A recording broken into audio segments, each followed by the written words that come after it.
In this lesson, we will see together les pronoms compléments d'objet indirect. But more precisely, we will see vous.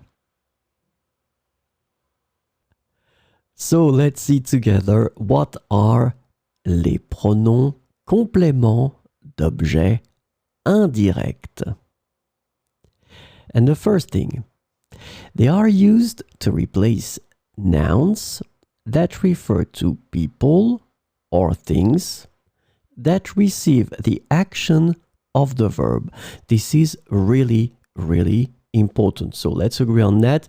These nouns that they will replace will receive the action of the verb in the sentence. And the second thing that is extremely important, they are called indirect because they will replace nouns that are introduced by the preposition a.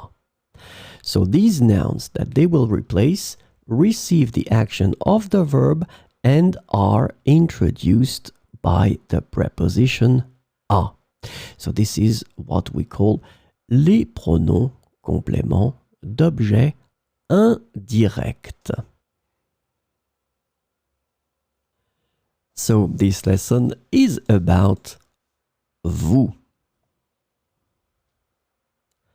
The indirect object pronoun vous can be translated into various ways in English, such as to you, for you, or simply you.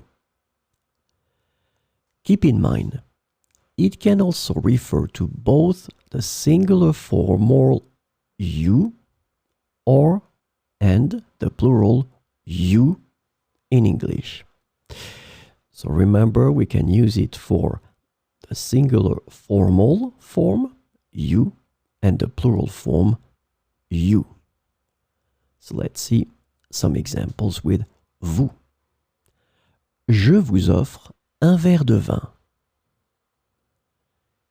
Je vous offre un verre de vin. Elle vous montre ses photos de vacances. Elle vous montre ses photos de vacances.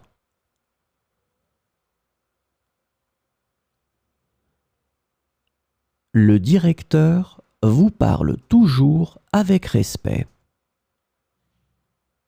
Le directeur vous parle toujours avec respect. Les enfants vous apportent des fleurs. Les enfants vous apportent des fleurs.